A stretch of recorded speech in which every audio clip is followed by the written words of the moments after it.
At the bottom of the world, there is a landmass that does not welcome footsteps. It stretches across a horizon of white, so vast it almost feels unfinished, as though the planet paused here and never resumed. Ice rises in silent walls.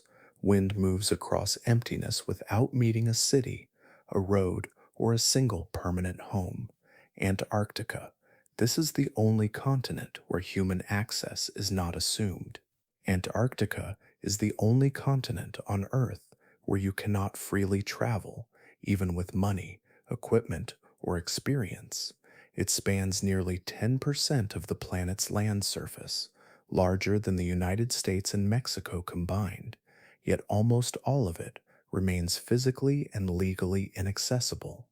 Fewer people have walked across its interior than have orbited Earth, and vast regions larger than entire countries have never been seen directly by human eyes. There are no cities here, no permanent residents, no roads threading the landscape. Human presence is seasonal and tightly regulated, confined mostly to coastal research stations that operate more like temporary outposts than settlements. The continent functions less like a territory and more like a planetary research zone, governed by international agreement rather than ownership. Under the Antarctic Treaty, military activity, mining, and nuclear testing are prohibited. Scientific expeditions must apply for permits, justify their routes, and account for every movement inland.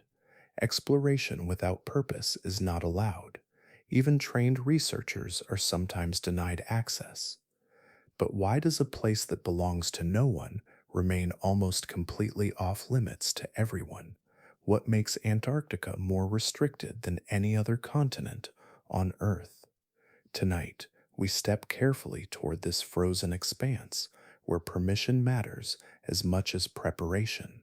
But before we begin, I would love to know where in the world you're listening from and what the time is there. It is always fascinating to think of these stories being heard across so many different skies. Now take a deep breath, let your shoulders soften, and together let's step softly into the most restricted continent on Earth. Maps usually begin with color and boundary lines, each continent divided into nations, shaped by memory and inheritance. Here, the lines fade into a single expanse of white, with no ancestral imprint beneath it. Antarctica entered human awareness without villages along its coasts, or stories carried across generations. No language was born on its windswept plains. No architecture weathered its seasons. No burial grounds marked a lineage. The continent holds no record of human origin because none began there. Its history with our species is startlingly recent, measured in expeditions rather than eras. On every other landmass, layers of settlement overlap like rings in a tree. Roads follow trade routes once carved by foot. Borders harden around rivers and mountain passes. Infrastructure becomes so common it is almost invisible, a quiet assurance that movement is supported and life can be sustained. Antarctica offers none of this reassurance. There are no towns to approach on the horizon, no distant glow suggesting habitation, no network of highways threading from one region to another. The ground itself shifts too slowly and relentlessly for permanence to take root. Snow accumulates, ice flows, surfaces alter without warning. Stability here is an illusion measured only in seasons. Human structures exist, but they do not settle into the landscape. Research stations rise along select stretches of coastline, engineered to endure isolation, yet never intended to outlast the ice beneath them. They are supplied by ships and aircraft that arrive within narrow windows of calmer weather. When those windows close, departure becomes uncertain. The people who live there rotate in cycles, arriving for months, sometimes a year, then returning to other continents that function as homes. Their presence leaves little trace beyond footprints quickly filled by drifting snow. There are no farms pushing inland, no suburbs expanding outward, no steady hum of commerce shaping the terrain. Regulations determine who may enter, where they may travel, and how long they may remain. Movement is planned in detail before it occurs. Supplies are measured with precision. Waste is removed rather than abandoned. Even curiosity is structured through proposal and approval. The continent does not absorb settlement, it hosts temporary inquiry. Without ownership or citizenry, Antarctica behaves differently from a nation. It does not vote, tax, or legislate in the traditional sense. Instead, it operates under cooperative agreements that treat it as shared responsibility rather than territory. Laboratories replace city halls. Weather instruments stand where monuments might rise elsewhere. The primary activity is observation, not habitation. In this way, Antarctica resembles a distant field station on a planetary scale, a place where humanity studies Earth itself rather than attempts to anchor permanently within it. Long before most people ever glimpsed the southern ice, signatures were placed on paper far from its shores, in quiet rooms thousands of kilometers away. Representatives from different nations agreed that the continent at the bottom of the world would not become another frontier divided by flags. Antarctica does not belong to a king, a parliament, or a single government. It rests outside ordinary ownership, shaped instead by collective restraint. In the early 20th century, several countries expressed interest in claiming portions of the continent. Lines were sketched across maps, overlapping in places where snow and rock had barely been surveyed. Yet the harshness of the environment, combined with the growing awareness of its scientific value, shifted the conversation. Rather than hardening claims through settlement or force, 12 nations came together in 1959 to sign what became known as the Antarctic Treaty. It was a simple but remarkable premise. The continent would be used for peaceful purposes only. Scientific investigation would remain open and shared. Existing territorial claims would neither be expanded nor denied, but quietly set aside. This agreement transformed Antarctica into something rare in human history. Instead of competing sovereignties enforcing borders, cooperation became the framework. Research findings are exchanged across languages and political systems. Stations operated by different nations stand within relative proximity, their supply flights sometimes coordinated, their data often combined. The treaty created a legal atmosphere in which knowledge outweighed possession. Certain activities were explicitly restricted to preserve that atmosphere. Military operations, weapons testing, and the establishment of fortifications are prohibited. The frozen continent cannot be used as a strategic outpost. Later agreements strengthen these protections by addressing natural resources. Mining for minerals and fossil fuels is banned under environmental protocols, reflecting a decision that extraction would risk irreversible damage to a place valued primarily for study. Nuclear explosions and the disposal of radioactive waste are likewise forbidden, shielding the ice from contamination that could persist for centuries within its slow moving layers. Governance here functions through consultation rather than conquest. Representatives from treaty nations meet regularly to discuss environmental safeguards, scientific collaboration, and emerging challenges. Decisions are reached through consensus, reinforcing the idea that Antarctica is a shared responsibility rather than an asset to be divided. No passport grants sovereignty over its interior. No army patrols its borders.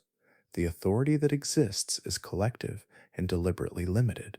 Through this framework, territorial ambition gave way to structured cooperation. The continent remains physically remote, yet politically it is one of the most carefully negotiated spaces on Earth, maintained not by control in the conventional sense, but by a sustained agreement to hold control in check.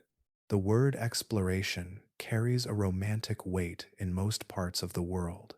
It suggests movement into open space, footsteps guided by curiosity alone. In Antarctica, the word becomes narrower, defined not by impulse but by documentation. Before a single aircraft lifts off or a vessel alters course southward, intention must be written down, reviewed, and approved. Exploration here is not a personal act. It is an authorized activity shaped by international obligation. Travel to the Antarctic Peninsula on a guided vessel falls into one category. Tourism is permitted under controlled conditions, usually along accessible coastal corridors during the austral summer. Visitors remain within carefully designated landing sites. Group sizes are limited.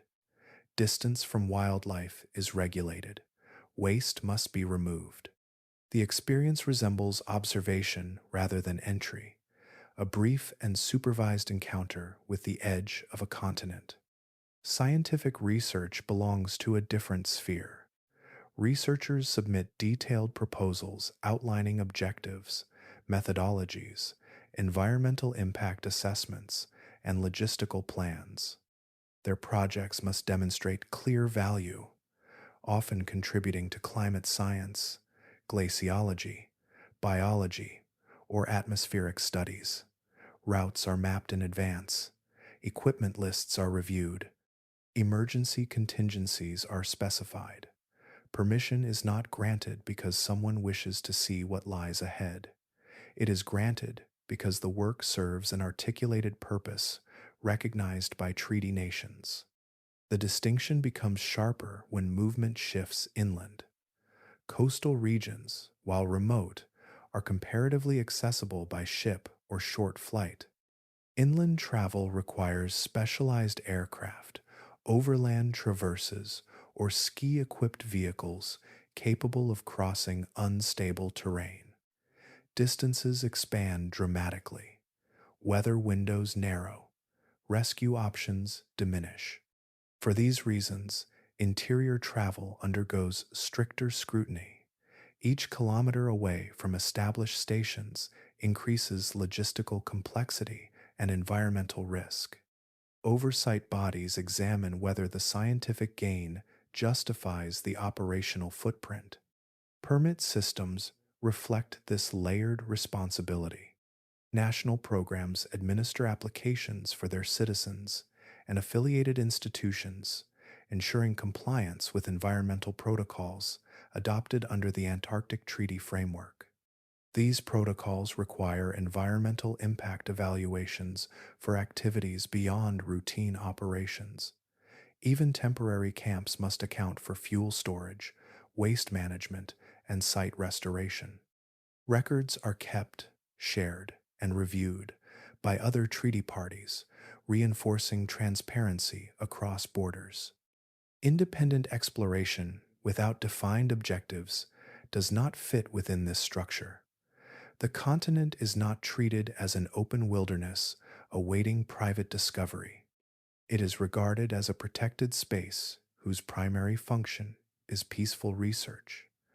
Curiosity alone does not satisfy the criteria for entry into sensitive zones. In this legal landscape, exploration becomes synonymous with responsibility. Movement is allowed, but only when it aligns with agreed principles and carefully assessed purpose. Nothing decomposes quickly in Antarctica. What settles on its surface often remains, held in place by cold that slows chemistry and by dryness that preserves form.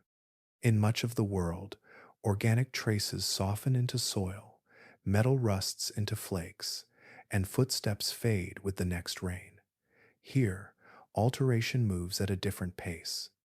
Snow compacts instead of dissolving, and the absence of warmth pauses the quiet recycling that sustains other ecosystems. Because of this, the continent is often described as near pristine, not untouched in an absolute sense, but altered far less than any other landmass of comparable scale. Its biological communities are sparse and specialized. Microscopic organisms endure within ice, along rocky outcrops, and beneath sea ice at the ocean's edge.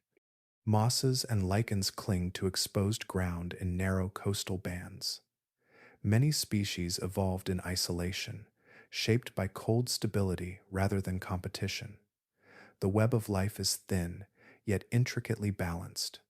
When a boot presses into soft snow or across fragile moss beds, the mark may endure for years.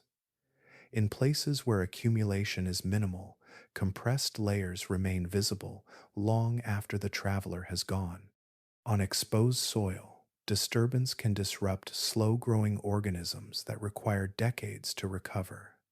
The pace of regeneration is measured not in seasons, but in lifetimes.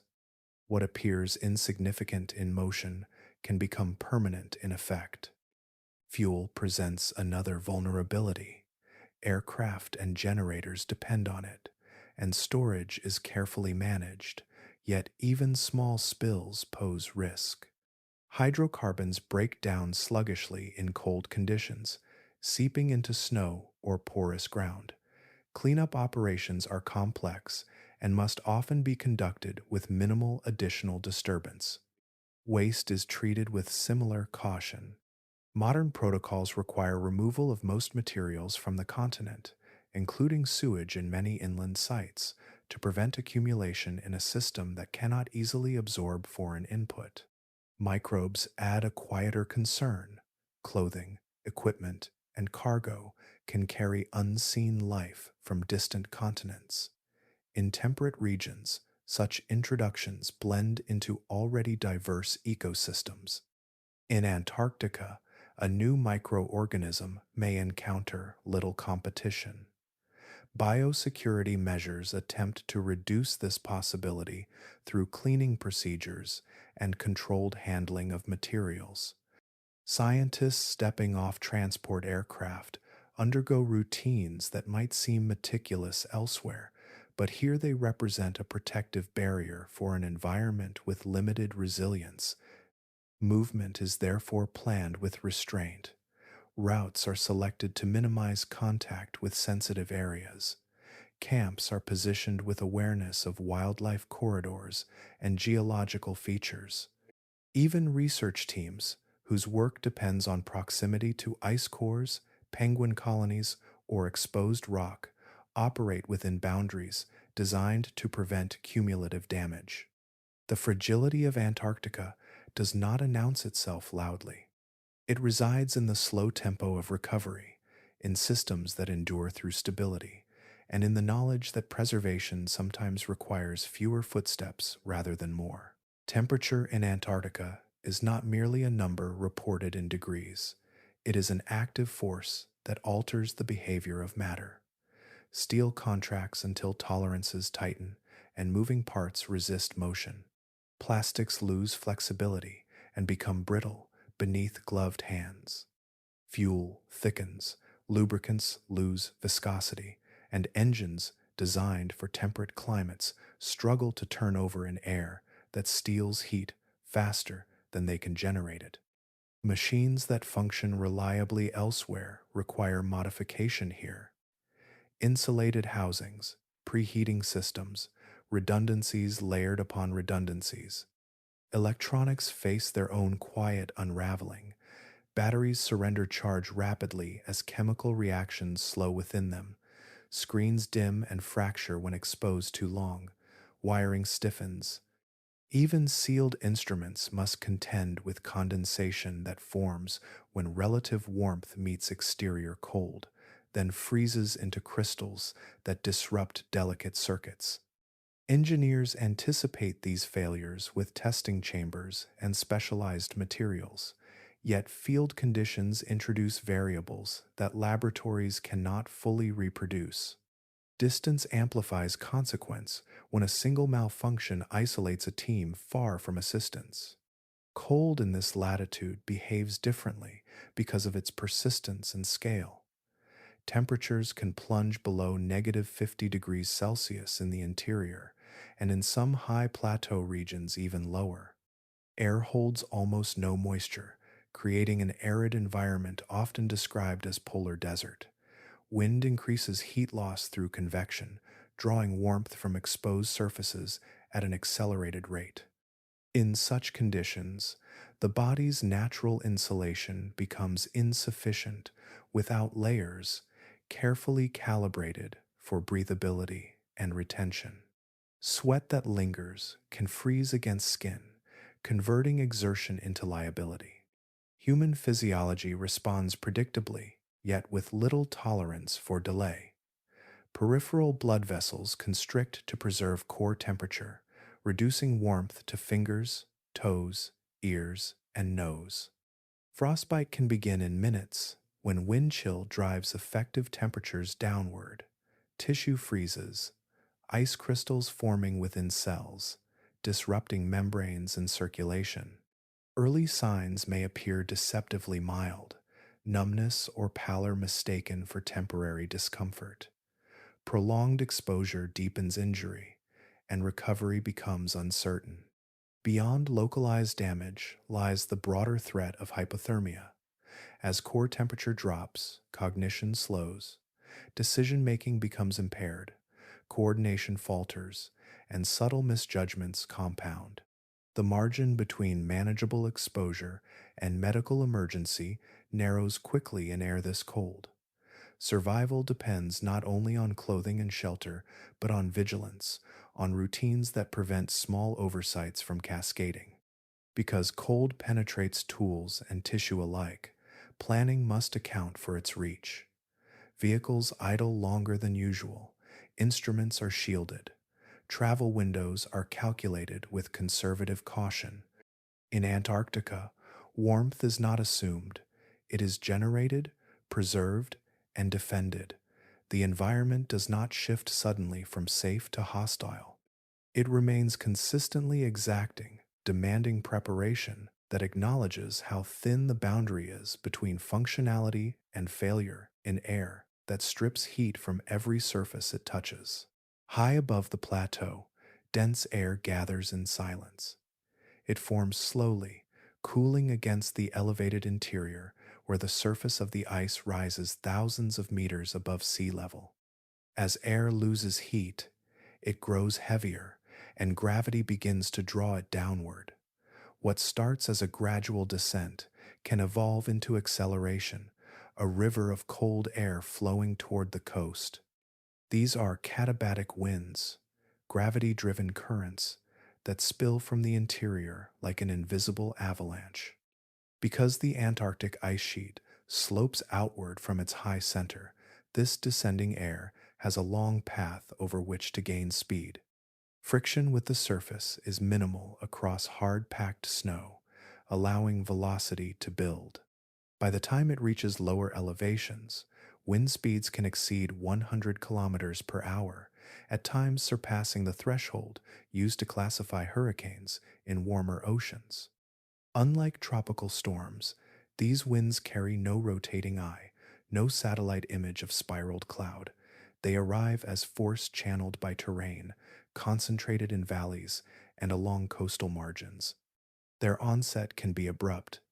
A calm horizon may shift as pressure gradients reorganize, and within hours, steady flow becomes sustained gale. Visibility narrows as snow is lifted from the surface and driven horizontally through the air. Fine particles, known as spindrift, erase contrast and flatten perspective. Landmarks that appeared fixed dissolve into motion. Sound becomes a constant roar, vibrating structures and testing anchors driven into ice. For field teams traveling inland or between stations, such events can alter plans instantly. Vehicles struggle to maintain direction against crosswinds. Tents strain at their guy lines, fabric snapping until reinforced seams hold or fail. Equipment left unsecured may be buried within drifting snow. In extreme cases, camps established carefully the day before can be partially obscured, reshaping the surface and complicating retrieval. Expeditions have been delayed for days, confined to shelter, until wind speeds decline and suspended ice crystals settle. Forecasting these winds presents its own challenge. Meteorological models rely on data inputs collected across vast distances, yet the interior of Antarctica has limited observation points. Small variations in temperature gradient or surface topography can influence how air accelerates. Near the ice sheet, local effects dominate, and broad regional forecasts may not capture sudden intensification along specific corridors. Even experienced meteorologists must account for uncertainty, advising caution when pressure patterns suggest potential descent of cold, dense air. Wind here is not a passing disturbance, but a structural feature of the continent's climate. It redistributes snow, shapes sastrugi ridges, and sculpts the surface over seasons. For those who travel across it, preparation includes anchoring, contingency routes, and waiting when conditions exceed safe limits. The air itself becomes terrain, moving with gravity and temperature, reshaping both landscape and itinerary without announcement. There are moments in Antarctica when the horizon dissolves completely. The boundary between sky and surface fades until both become the same pale field, depth erased, shadow absent. Light scatters through suspended ice crystals and low cloud, reflecting evenly in every direction. Without contrast, the eye loses its usual anchors. Distance cannot be judged. Slopes flatten into uniform brightness. What appears level may tilt gently upward or descend without warning. This phenomenon, known as a whiteout, alters perception rather than terrain. The ground remains where it always was, yet its features disappear behind diffuse light. Tracks vanish within minutes beneath drifting snow. Subtle ridges that might guide orientation blend into the greater expanse. Even nearby companions can seem reduced to faint silhouettes, edges softened by the air itself. Vision becomes both infinite and limited, stretched to a blank distance, while details close at hand grow indistinct. In such conditions, navigation systems offer partial assistance. GPS coordinates continue to provide numerical position, satellites orbiting far above unaffected by the optical confusion below. Yet numbers alone cannot substitute for visual context. When terrain undulations are invisible, judging safe routes becomes more complex. Crests and depressions are harder to detect. Instruments must be read carefully, and teams often travel roped together to maintain physical connection. A misinterpretation of data, a momentary lapse in attention, can shift a trajectory by degrees that accumulate over kilometers. Human orientation depends not only on tools, but on the inner ear and subtle environmental cues. In a whiteout, wind direction may provide the only external reference, yet even that can shift as gusts redirect surface snow. Without visible landmarks, individuals may unknowingly veer off course. Studies of disorientation in polar regions show that people deprived of clear visual markers tend to drift in arcs, favoring one side unconsciously due to small asymmetries in gait or balance. Over time, these arcs can form circles, bringing travelers back toward their starting point without awareness. Accident reports from expeditions often note that whiteout conditions were present, not as dramatic storms, but as quiet erasures of perspective. Vehicles have crept too close to unseen drop-offs. Ski traverses have paused when the landscape offered no sense of scale. The risk lies not in violence, but in uncertainty. A misplaced step or a subtle deviation can escalate when recovery requires distance and clarity that the atmosphere withholds. Whiteouts do not roar like wind or sting like cold, they mute the world instead. Sound carries differently in their stillness, and movement feels suspended in brightness. Travel slows, Conversation narrows to careful instructions. Progress depends on patience and alignment with instruments rather than sight alone. In this merging of sky and ground, direction becomes an effort rather than an instinct, reminding those who move across the ice that perception itself can be as fragile as any structure built upon it. Beneath the smooth surface of the Antarctic ice sheet lies a landscape as varied as any continent exposed to air. From above, the terrain appears uniform, a broad sweep of pale continuity stretching beyond sight. Yet below that brightness are valleys, ridges, basins, and fractured corridors hidden beneath layers that in some places exceed several kilometers in thickness. Ice is not merely a cover, it is a weight that molds and conceals the bedrock beneath it. Glaciers flow slowly outward from the high interior, and as they move, they stretch and crack. These fractures form crevasses, some only a few centimeters wide, others large enough to swallow vehicles. Wind redistributes loose snow across the surface, creating thin bridges that span the openings. From a distance, these bridges appear indistinguishable from solid ground. Their surface may be smooth, uninterrupted, even gently sculpted by drifting grains, yet beneath that quiet surface can lie a vertical shaft descending dozens of meters into blue shadow. Travelers crossing such terrain rely on probing poles, ground-penetrating radar, and carefully spaced rope lines to detect instability. Even with these measures, risk cannot be fully eliminated. A snow bridge may hold under one footstep and fail under the next, depending on temperature, load, and subtle structural weaknesses invisible from above.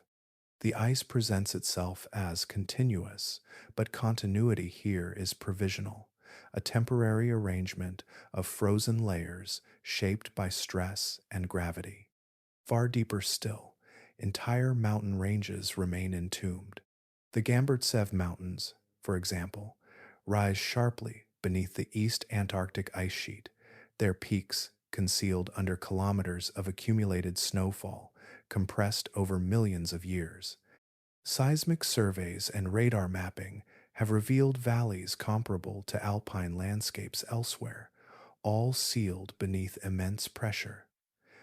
Subglacial lakes, insulated by overlying ice, persist in liquid form due to geothermal heat and the weight of the ice above.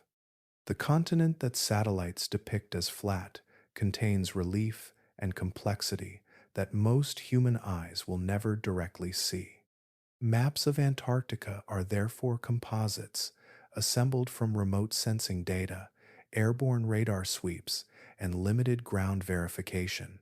Contour lines indicate elevation of the ice surface, while separate models approximate the hidden bedrock topography below.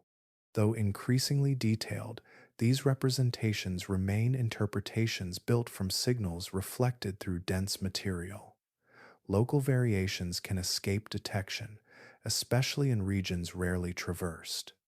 Because the visible surface does not always mirror the structure beneath, safety planning demands constant awareness that appearance can mislead. Routes plotted with precision may still encounter unexpected undulations or concealed voids. The hidden geography exerts quiet influence on movement, shaping glacier flow and determining stress patterns that open new fractures. Antarctica's vast white expanse is layered, its apparent simplicity masking complexity that lies deep under ice, where mountains stand unseen and hollows wait beneath a surface that seems unbroken. On most continents, help exists somewhere just beyond the horizon. A hospital stands within driving distance. A rescue helicopter can lift through daylight skies. A road carries responders across familiar ground. In Antarctica, distance stretches outward without such layers of support. From many inland locations, the nearest fully equipped medical facility lies thousands of kilometers away, separated by ice, ocean, and unpredictable weather. The idea of immediate assistance fades into logistical calculation.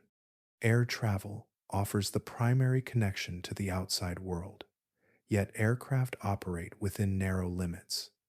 Extreme cold affects hydraulics, fuel systems, and landing gear. Runways are often carved from compacted snow or blue ice, their conditions shifting with temperature and drift. In summer, long daylight hours provide broader windows for takeoff and landing. In winter, darkness covers the continent for months in many regions, complicating navigation and ground visibility. Pilots must weigh wind speeds, temperature thresholds, and cloud cover before committing to flight. Even when a medical evacuation is urgent, aircraft may be unable to depart or arrive safely. Season further narrows possibility. During the austral summer, supply ships and intercontinental flights maintain a rhythm of connection between coastal stations and their home countries. Equipment and personnel rotate through planned schedules. As winter approaches, many stations reduce their populations, sealing themselves into isolation. Sea ice thickens, closing maritime routes. Temperatures drop below operational limits for certain aircraft. In some high interior outposts, evacuation during winter becomes nearly impossible. Those who remain understand that assistance, if needed, may not arrive until the next season. When injury occurs far inland, immediate response depends on those already present. Teams carry medical kits, satellite communication devices, and training in emergency procedures. A fracture, severe frostbite, or internal illness must first be stabilized within tents or field shelters. Evacuation planning begins with assessment of weather forecasts, fuel reserves, and availability of aircraft staged at distant bases. Coordination can take hours, sometimes days. Meanwhile, the patient remains in an environment that continues to challenge both body and equipment. Ground transport across the ice is slow and exposed. Air evacuation, when possible, may involve multiple legs, transferring from ski-equipped planes to larger aircraft capable of reaching continental airports. Each transfer introduces delay and risk. Unlike densely populated regions where backup systems overlap, Antarctica operates with minimal redundancy. There are few alternate routes, few nearby facilities, few spare aircraft waiting on standby. Because of these constraints, selection for work in remote sectors includes rigorous medical screening, contingency planning precedes departure, and scenarios are rehearsed before necessity arises. Rescue in Antarctica is not a reflexive service ready at any hour. It is a coordinated effort shaped by geography, climate, and season, carried out across vast distances where time and environment hold equal authority over what can be done and when. There comes a season when the sun simply does not return. After circling lower and lower along the horizon, it slips away entirely, leaving the continent beneath a sky that never brightens into day. For months at a time in the high latitudes, Antarctica rests in polar night, a span of continuous darkness broken only by starlight, moonlight, and the faint glow of auroras moving across the upper atmosphere. Without the sun's daily arc, time feels altered. Clocks continue their steady progression, yet the familiar rhythm of morning and evening fades. In coastal stations and inland outposts that remain active through winter, artificial light defines the boundaries of work and rest. Windows reveal the same deep blue blackness regardless of hour. Weather instruments record temperature and wind as faithfully as ever, but the visual world contracts to the radius illuminated by headlamps and station floodlights. Extended darkness influences the human body in subtle ways. Circadian rhythms, regulated partly by exposure to natural light, may drift without careful management. Sleep patterns require deliberate scheduling. Some individuals report changes in mood or energy as weeks pass without sunrise. Scientific teams monitor one another closely, aware that psychological resilience becomes as important as thermal protection. Structured routines, shared meals, and communal spaces provide stability when external cues diminish. Outside the relative shelter of research stations, winter travel is rare. Temperatures fall to seasonal lows, often dropping below operational limits for vehicles and aircraft. Sea ice thickens around the continent's edges, restricting maritime approach. Interior routes become more hazardous as storms intensify and rescue options narrow further. Logistics during summer rely on long daylight hours to maximize efficiency. In winter, each task demands additional preparation, and mistakes carry greater consequence in darkness that conceals terrain features. Isolation deepens as physical connection to other continents slows. Supply flights cease in many regions. Personnel numbers are reduced to essential crews. Communication remains possible through satellite links, yet the sense of remoteness grows when departure is months away and the environment outside remains uniformly nightbound. Conversations take on a measured cadence. Tasks are completed with precision, conserving energy and maintaining equipment until light gradually returns. Polar night does not arrive with drama, it settles gradually, a steady dimming that becomes absence. The sky, when clear, reveals constellations with remarkable clarity, unchallenged by city glow. Stars appear fixed and brilliant above the ice, offering orientation in a world otherwise without contrast. Within this long interval, Antarctica continues its quiet processes, glaciers shifting, wind sculpting unseen surfaces, instruments recording data in darkness. Human presence persists as well, sustained by planning and cooperation, waiting for the slow reappearance of sunlight along the horizon. Before a single boot touches Antarctic ice, spreadsheets begin to fill. Budgets expand line by line, accounting for distances that stretch far beyond ordinary supply routes. Operating on this continent requires moving people and materials across oceans, through narrow seasonal windows, and into an environment that does not provide even the most basic resources. Nothing essential is sourced locally. Everything must arrive with intention. Logistics chains often begin in ports thousands of kilometers north, where cargo is loaded onto ice-strengthened vessels or military transport aircraft. Fuel, construction materials, scientific instruments, medical supplies, spare parts, and food are packed months in advance. Each item is calculated against weight limits and projected consumption. Ships may travel for weeks before reaching the Southern Ocean, navigating shifting sea ice and weather systems that can delay arrival. Aircraft require carefully staged refueling stops, landing on prepared runways of compacted snow or blue ice.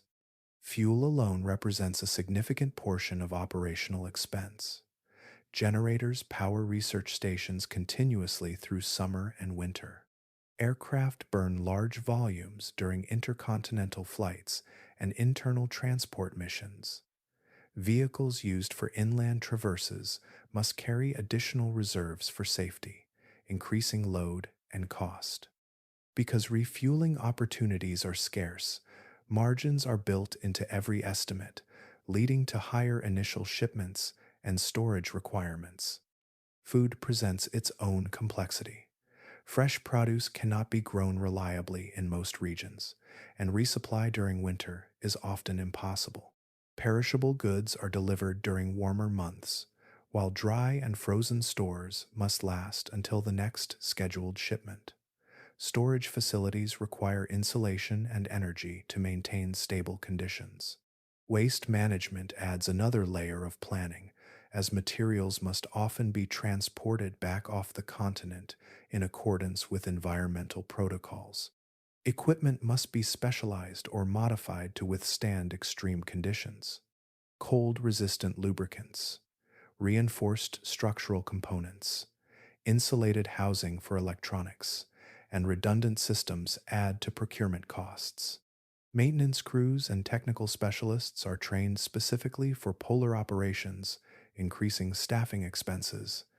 Insurance and contingency funds account for delays caused by storms or mechanical failure, recognizing that recovery operations can be prolonged and complex. These cumulative demands place Antarctica beyond the financial reach of most individuals and institutions. Private exploration without institutional backing would require chartering vessels or aircraft at extraordinary cost, securing permits, and maintaining emergency capabilities that rival national programs. Even governments allocate substantial portions of scientific budgets to support a limited number of missions each year. The expense reflects not extravagance, but necessity. Distance, climate, and regulatory responsibility combine to create a framework where every movement carries financial weight.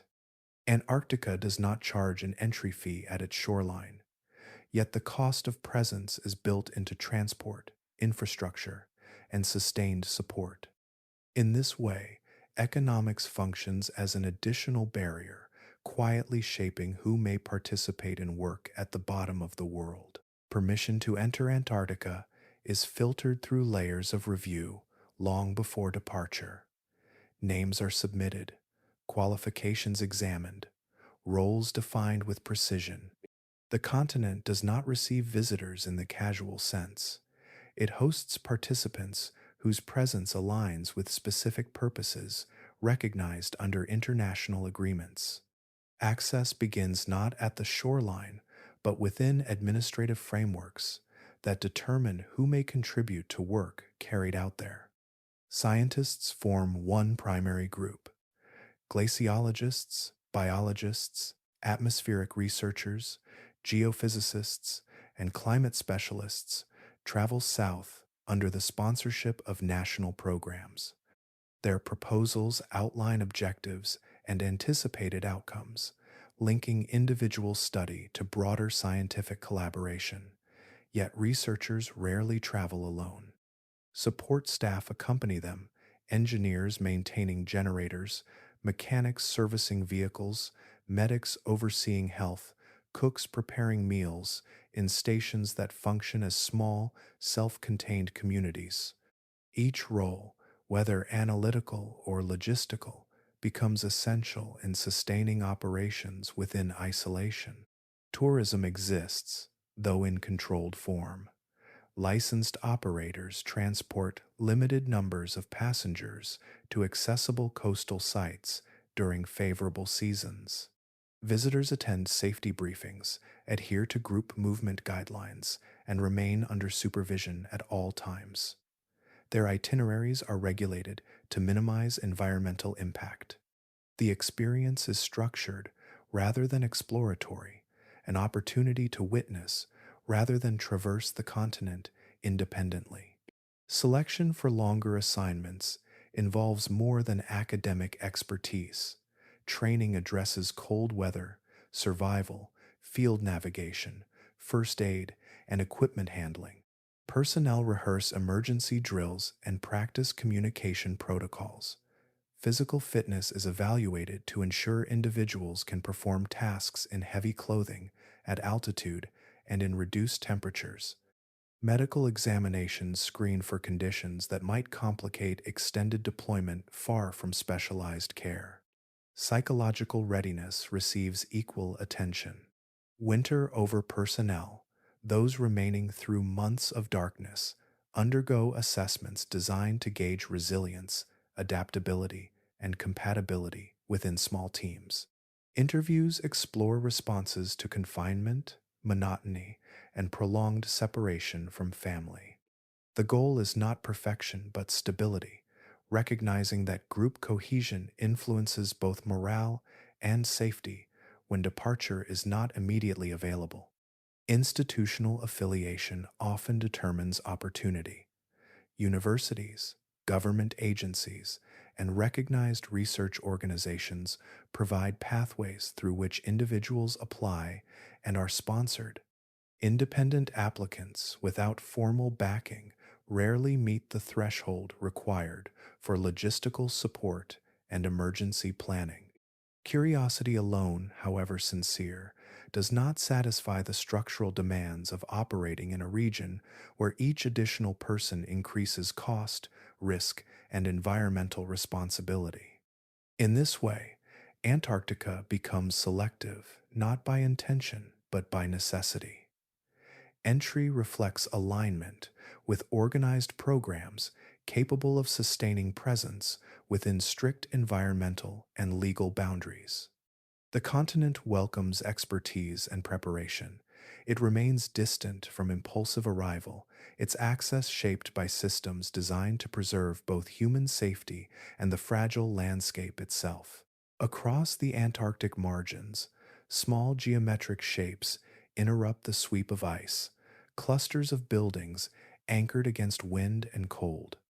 These are the places where human presence is permitted to settle, not permanently, yet with continuity across seasons. Science stations function as footholds, structured environments carved carefully into terrain that allows construction and resupply without excessive disruption. Most are positioned near coastlines for practical reasons. Ships can approach during the austral summer, delivering fuel, equipment, and food. Sea ice retreats sufficiently to permit navigation, and aircraft can operate from nearby runways prepared on compacted snow or blue ice. Proximity to open water reduces the distance between global supply networks and the station's door. Inland facilities do exist, yet they are fewer, sustained through complex air operations and limited to specific scientific objectives. Within a station's perimeter, infrastructure resembles a compact village, though without permanence. Modular buildings contain laboratories, sleeping quarters, kitchens, storage rooms, and communication centers. Power systems operate continuously, often driven by diesel generators, increasingly supplemented by renewable installations designed for polar conditions. Water is produced by melting snow or drawing from treated sources. Waste is segregated and packaged for removal, reflecting environmental protocols that shape every aspect of daily routine. Movement beyond these established zones is regulated. Field teams submit travel plans detailing routes, objectives, duration, and emergency contingencies. Boundaries are not marked by fences, but by procedure. Vehicles departing the station carry satellite communication devices and survival gear. Personnel traveling on skis or by snowmobile often work in pairs or groups, maintaining scheduled check-ins. The station functions as both home and logistical hub, the point to which all journeys must ultimately return. Life inside these outposts unfolds with deliberate rhythm. Workdays revolve around data collection, equipment maintenance, and analysis conducted within laboratories warmed against exterior temperatures. Communal meals provide structure, bringing scientists, technicians, and support staff together in shared spaces that offset physical isolation. Recreation rooms, small libraries, and improvised gyms offer moments of reprieve between tasks. The architecture, though utilitarian, fosters collaboration, each corridor and common area reinforcing interdependence. Seasonal shifts alter population size and tempo. Summer brings expanded crews and visiting researchers, corridors animated by multilingual conversation. Winter contracts the community to a smaller core team tasked with maintaining operations through months when departure is unlikely. In both seasons, the station embodies a balance between shelter and exposure. It stands not as a claim upon the land, but as a temporary node of inquiry sustained by coordination and mutual reliance. Beyond its walls stretches the vastness previously described, and within them persists a carefully managed presence that exists by agreement, preparation, and shared purpose. If one looks at a modern map of Antarctica, the surface appears carefully measured, contours shaded, elevations marked with reassuring precision. Yet much of that certainty is constructed from signals interpreted at a distance.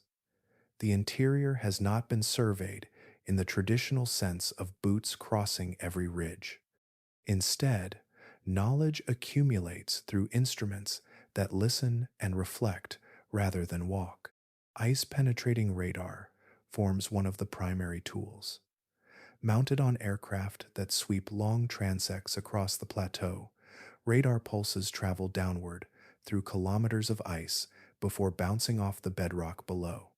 The returning echoes are recorded as patterns, variations in intensity and timing that scientists translate into cross sectional images.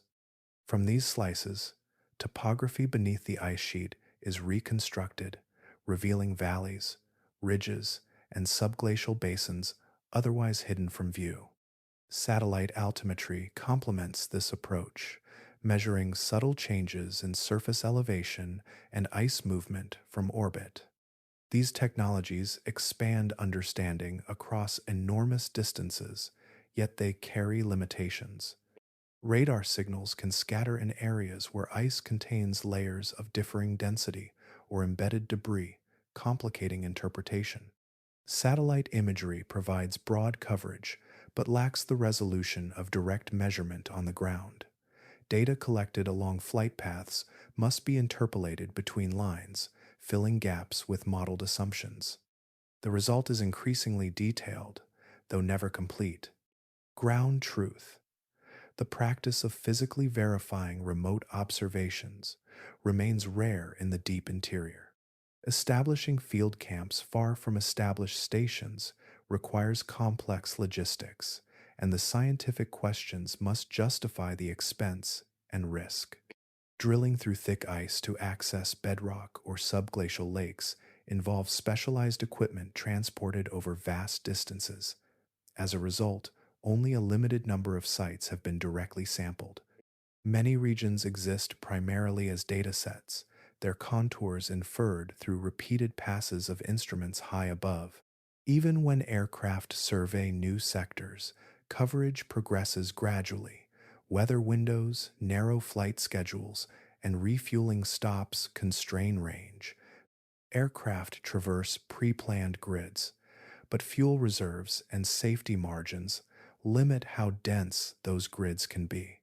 Years may pass between surveys of the same area, and ice itself shifts during that time, flowing outward and altering surface profiles. Because of these factors, interior maps remain dynamic documents. Scientists refine models as fresh data arrives, adjusting elevations and subglacial features incrementally. Some mountain ranges have only recently been delineated with confidence, their outlines sharpened by advances in radar resolution. Vast stretches, however, remain partially interpreted, their details emerging slowly as technology and funding allow. In this way, Antarctica's interior resists rapid cartography. Knowledge accumulates patiently, layer by layer, through signals transmitted across ice and space. What appears stable on paper is often a provisional understanding, grounded in measurement yet aware of uncertainty. Much of the continent has been observed indirectly, pieced together from echoes and light, awaiting the gradual clarification that future surveys may provide. Deep within the Antarctic ice sheet, time is arranged in layers. Each winter's snowfall settles upon the last, compressing gradually under its own weight. Over centuries and millennia, this accumulation transforms into dense glacial ice, trapping tiny bubbles of ancient atmosphere within it. These bubbles hold samples of air breathed by distant forests and oceans long before human industry altered the sky. In this way, the continent preserves an archive, not written in ink, but sealed in frozen strata.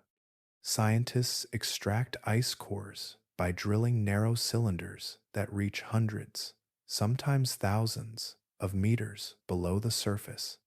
As each segment is raised and cataloged, its depth corresponds to a specific moment in Earth's climatic past. Ratios of oxygen isotopes reveal shifts in temperature. Concentrations of carbon dioxide and methane trace the rhythm of glacial and interglacial cycles. Volcanic ash layers mark eruptions that once dimmed sunlight worldwide. The ice becomes a chronological record, aligning chemistry with history. This archive depends on stability. Surface disturbances, contamination from fuel or waste, and excessive infrastructure can alter nearby conditions, complicating future measurements. Even subtle changes in snow accumulation patterns may influence how layers compress and preserve atmospheric samples. Because the information is stored physically within the ice, once disrupted, it cannot be rewritten. The value lies in its continuity, a layered narrative extending back hundreds of thousands of years. The Antarctic ice sheet also influences present climate systems. Its vast reflective surface returns solar radiation to space, moderating global temperatures. Cold, dense waters formed along the continental shelf sink and help drive thermohaline circulation, distributing heat and nutrients across oceans. Changes within this region reverberate far beyond its coastline. Accelerated melting contributes to sea level rise, reshaping shorelines on other continents.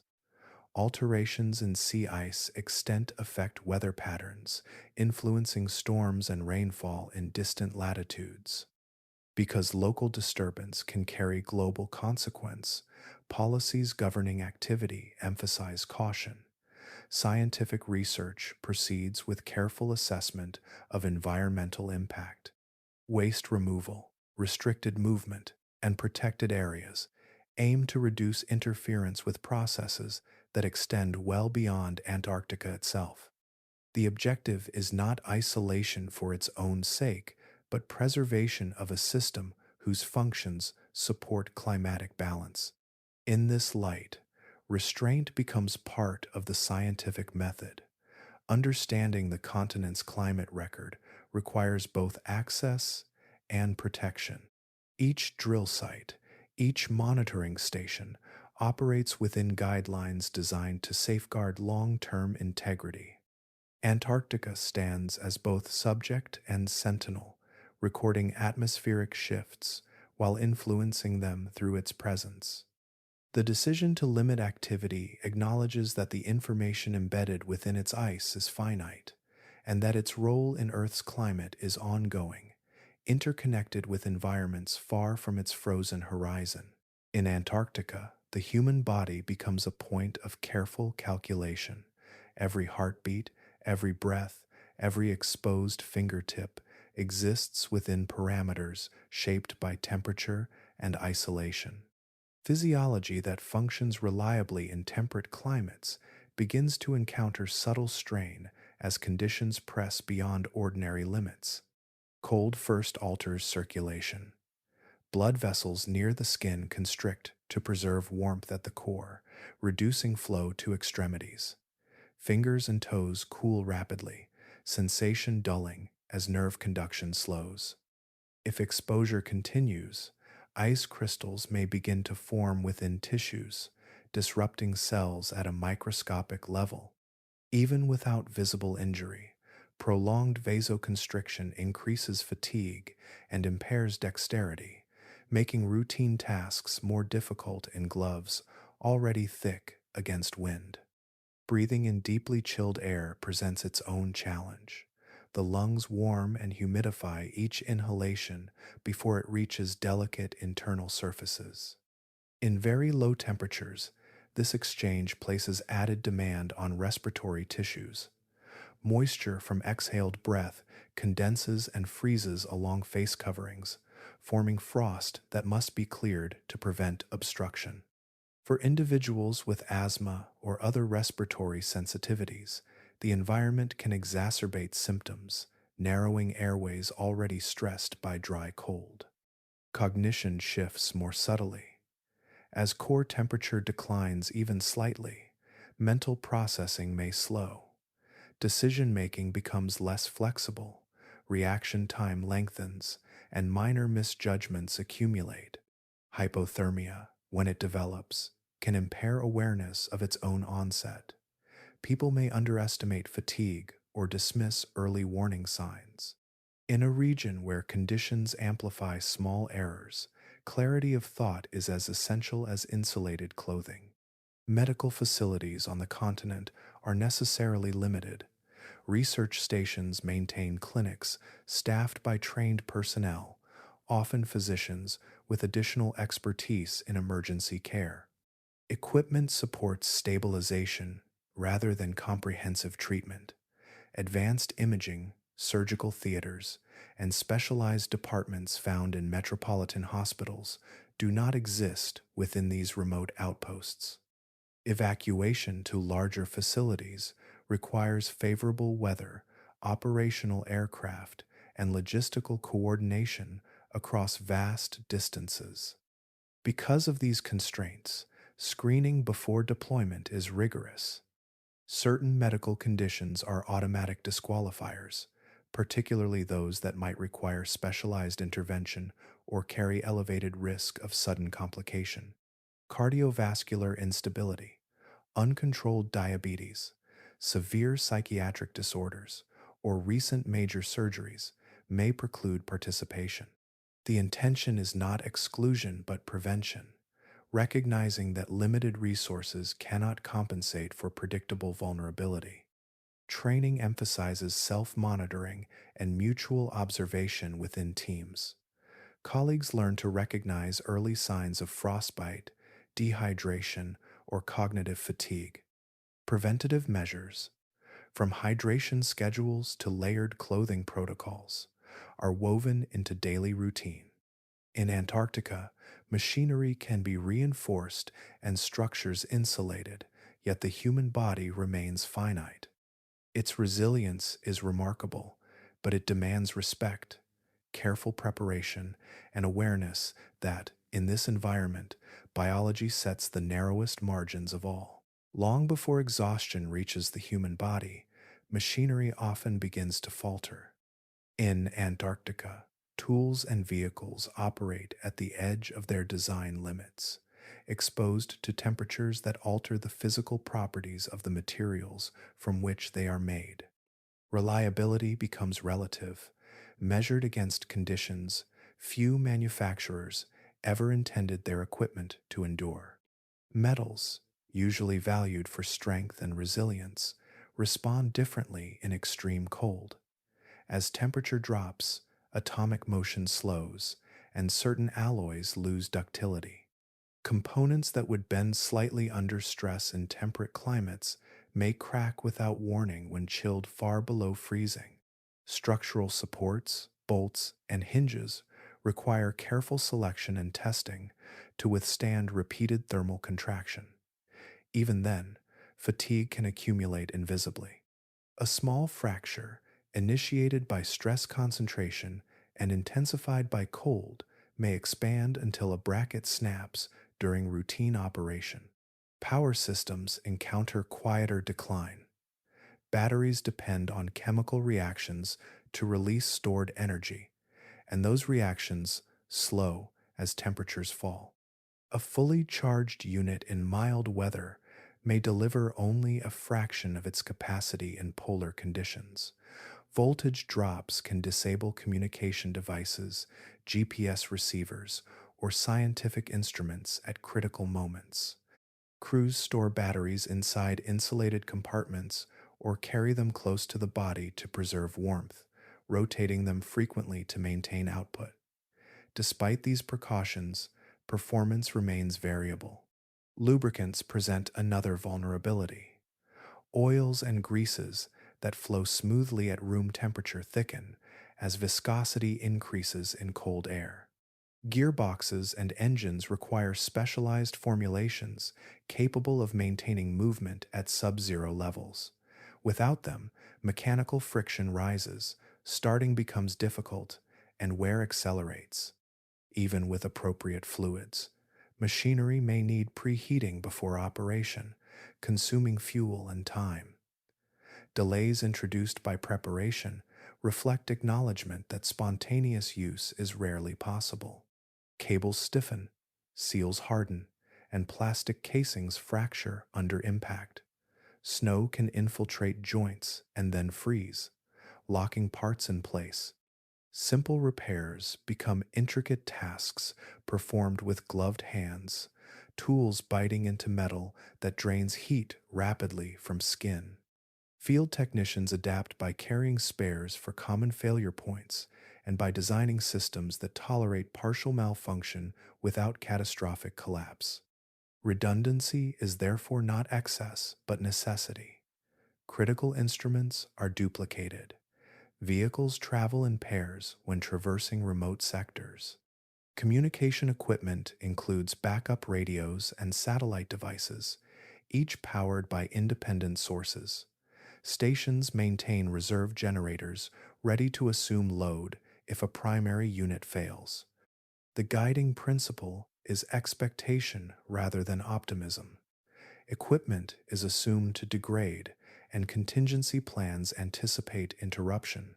In this environment, resilience emerges from layers of preparation. Human adaptability can compensate for mechanical setbacks, but only when alternatives are available. By planning for failure before it occurs, teams sustain continuity in research and survival. Antarctica tests machinery first, revealing weaknesses slowly and persistently until systems are either reinforced or replaced through careful design and disciplined redundancy. In Antarctica, the ground itself is rarely still. Beneath the apparent solidity of the surface, ice flows outward from the high interior toward the surrounding ocean, moving slowly yet continuously. This motion may measure only meters per year in some regions, faster in others, but it never fully stops. Any structure anchored to this shifting foundation must contend with subtle displacement over time. Roads, where they exist at all, are temporary expressions of alignment rather than fixed corridors.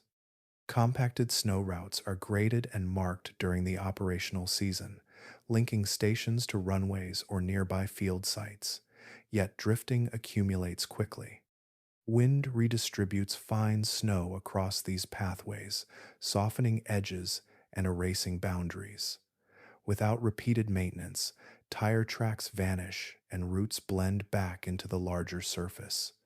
Unlike asphalt laid over stable ground, these roads must be continually recreated, shaped again and again against forces that favor erasure.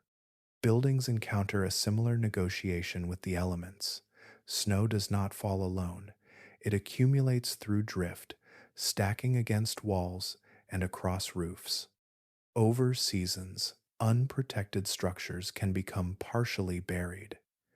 Entrances require excavation, windows diminish behind rising banks, and ventilation systems demand clearing. Engineers elevate many stations on adjustable stilts, allowing snow to pass beneath rather than build around foundations. Even so, continual monitoring and modification remain necessary to prevent gradual engulfment. In regions where ice shelves float atop ocean water, construction must also consider structural flex. These vast platforms are attached to land at one edge while extending seaward. Tides and currents cause slight vertical movement, introducing additional stress.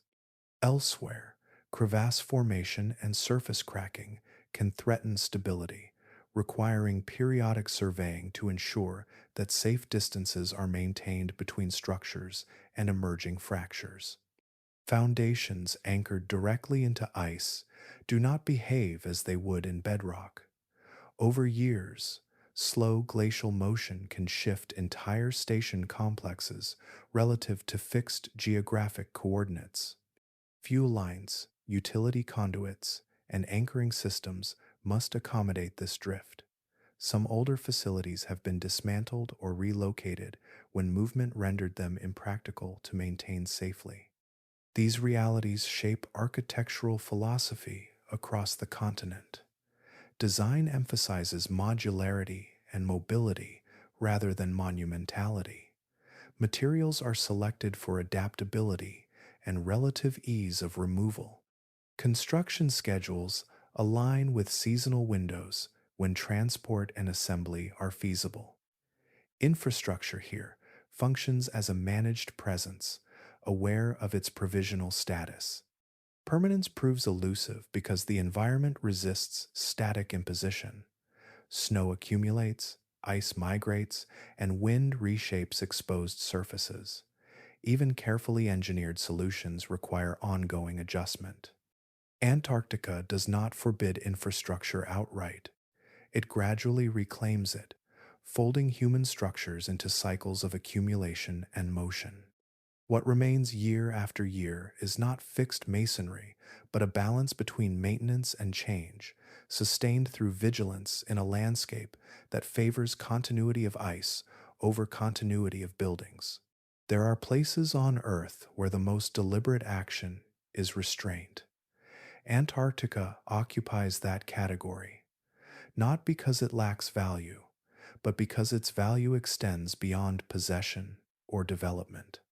It exists as a shared scientific heritage, a continent set aside through agreement so that knowledge might be gathered without the competing pressures that shape other regions. Since the signing of international accords, the prevailing vision has framed Antarctica as belonging to no single nation and, by extension, to all in trust. Research conducted there contributes to global understanding of climate systems, ocean circulation, atmospheric chemistry, and biological adaptation. Data collected on the ice informs policies and perspectives far from its frozen expanse. In this sense, the continent serves humanity collectively, even though only a small number ever stand upon it. From this shared status emerges an argument rarely voiced about other frontiers, that not every place requires deeper penetration. Exploration, long celebrated as progress, can sometimes impose irreversible change.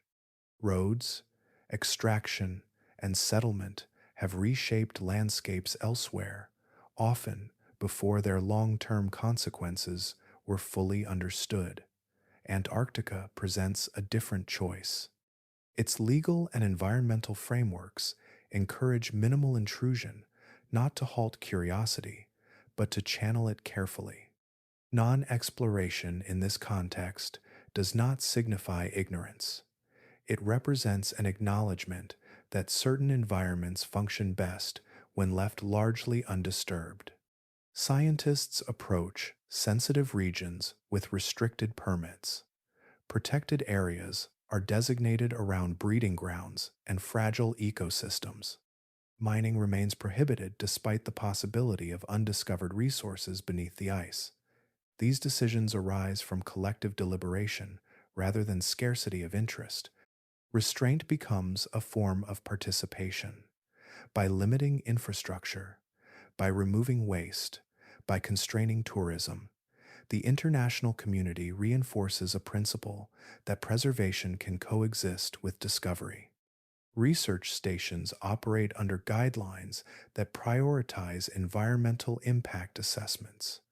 Movements are tracked and documented. Even scientific ambition yields to protocols designed to prevent cumulative harm. This ethical posture also reflects uncertainty. Much of Antarctica remains only partially mapped or sampled. Its ecosystems, though sparse, are finely balanced. Subglacial lakes contain microbial communities that may offer insights into life in extreme conditions. Disturbance could alter these systems before their dynamics are fully understood. Caution preserves the opportunity for future study under improved technologies and broader understanding.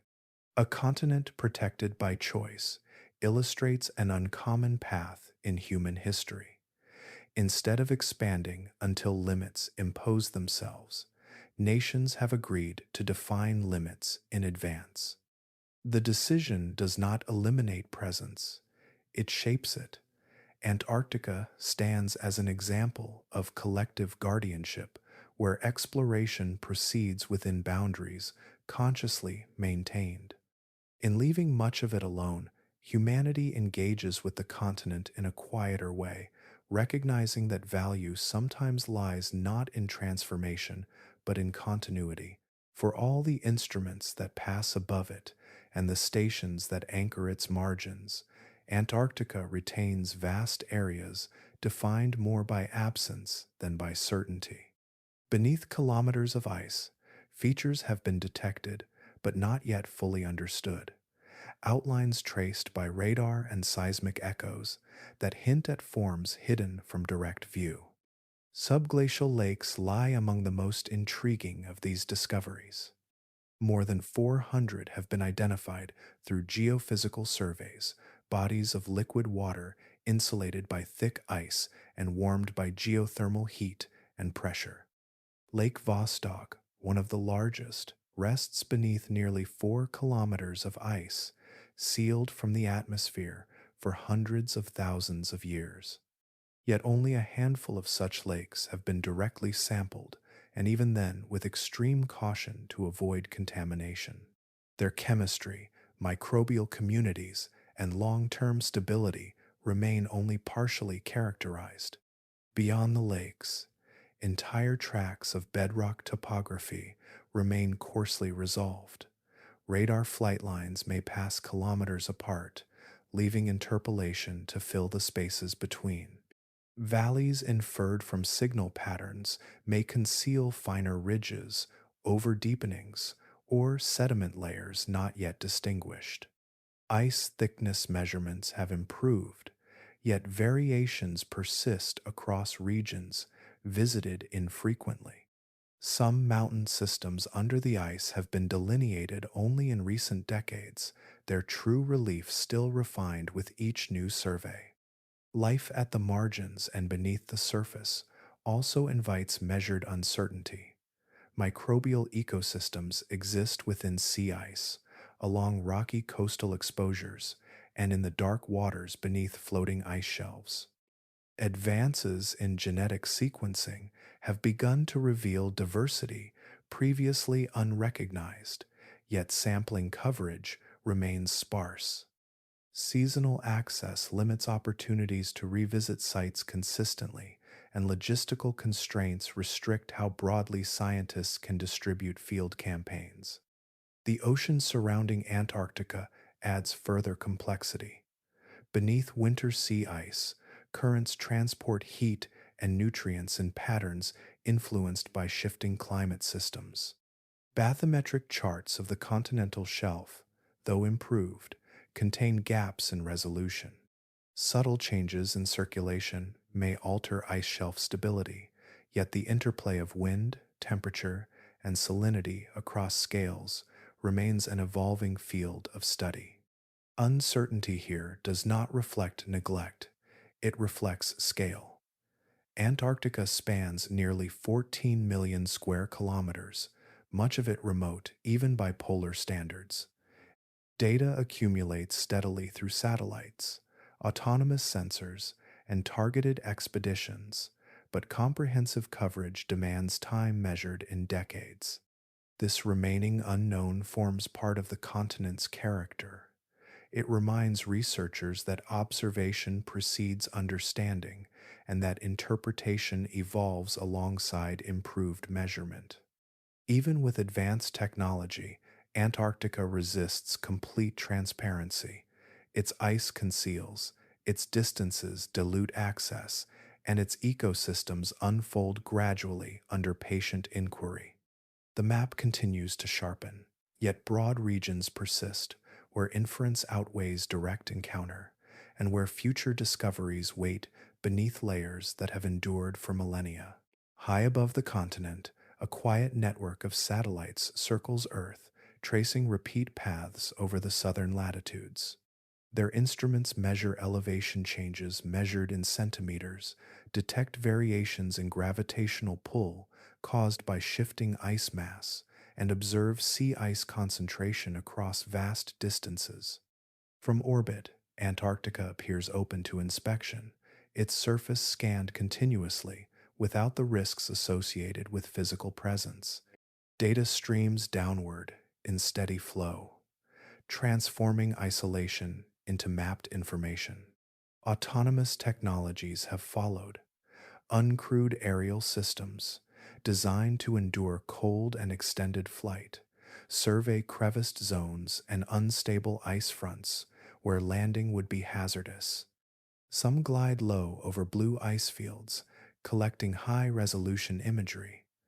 Others carry lightweight radar units, extending coverage into corridors too difficult for large aircraft. On the surface, autonomous sensors are embedded into snow and ice, recording temperature profiles, wind speed, or subtle movement of glaciers. Oceanographic floats drift beneath sea ice, transmitting salinity and thermal readings through brief windows when open water permits communication. These tools expand reach incrementally. They reduce the number of people required in high-risk sectors and provide continuity of measurement across seasons when direct access would be impossible. Long-term records of ice thickness, atmospheric composition, and ocean circulation accumulate with increasing precision. Technology has allowed observation of remote ice shelves, inland basins, and marginal seas with frequency unimaginable a century ago. Yet, distance still imposes boundaries. Satellites interpret surface properties but cannot fully resolve complex conditions beneath dense ice without supplementary radar surveys. Drones operate within range constraints and battery limitations, which cold temperatures shorten significantly. Autonomous sensors may fail silently when buried too deeply by snowfall or damaged by shifting ice. Retrieval for maintenance is often impractical, and replacement requires renewed logistical effort. Remote data also lacks certain dimensions of human observation. Instruments measure temperature, motion, or reflectivity, yet they cannot easily assess unexpected field conditions that arise from subtle terrain changes or localized weather anomalies. Context sometimes emerges only through presence, through the integration of sound, texture, and spatial awareness that human observers synthesize instinctively. Technology narrows uncertainty, but it does not dissolve it. Communication latency and bandwidth constraints limit real-time analysis in some regions. Data may be stored and transmitted in bursts, introducing delays between event and interpretation. In addition, ethical considerations remain relevant. Even remote devices must comply with environmental protocols to prevent contamination or unintended disturbance. Technology has widened the aperture through which Antarctica is studied. It has made the continent more observable while preserving the principle of minimized footprint. Still, access remains partial. The ice retains sectors where inference exceeds verification, and where machines, like people, operate within environmental constraints. Progress proceeds carefully, incrementally, guided by tools that extend reach without fully replacing the discipline of restraint. Desire has carried humanity across deserts, oceans, and into orbit. The impulse to see what lies beyond the known edge feels almost instinctive, a quiet pull toward distance. In Antarctica, that pull encounters a boundary shaped not by fences or walls, but by consequence. Wanting to go is only the beginning of a longer calculation. The continent does not absorb error easily. A misplaced fuel cache, a poorly secured camp, or an underestimated weather shift can ripple outward through fragile systems already operating at the edge of tolerance. Because environmental recovery is slow, even small disturbances may persist for decades. A mistake made in haste does not vanish with the season. It lingers in compressed snow, in disrupted moss beds, in altered melt patterns. Responsibility, therefore, begins before movement does, embedded in planning and preparation. There is also the human cost of misjudgment. In temperate regions, infrastructure offers layers of backup. Here, those layers thin quickly. Rescue windows close, equipment falters, communication links weaken under atmospheric interference. Decisions taken lightly can escalate into multi agency operations involving aircraft, ships, and specialized personnel drawn from distant nations. The logistical and financial weight of such responses underscores how interconnected presence has become. One choice may mobilize resources across hemispheres. Antarctica compels a different approach to ambition. Proposals are reviewed not only for scientific merit, but for environmental impact. Travel routes are scrutinized, group sizes are limited. Activities that might be acceptable elsewhere undergo stricter assessment here. This is not obstruction, it is deliberation. The continent's legal framework channels curiosity into structured inquiry, aligning exploration with collective agreements. Ethical decision making unfolds at multiple scales. At the international level, nations debate policy, weighing scientific advancement against preservation. At the station level, teams consider whether a field excursion justifies potential disturbance. At the individual level, researchers monitor their own behavior, ensuring compliance with protocols designed to minimize footprint. Each layer reinforces the principle that access carries obligation. Curiosity remains present as it has throughout the narrative. It drives research questions, motivates technological innovation, and sustains long winters of observation. Yet, in Antarctica, curiosity is paired deliberately with restraint. The distinction lies not in the absence of desire, but in the presence of foresight. In this landscape, responsibility becomes inseparable from exploration. It shapes who travels, how they move, and what they leave behind.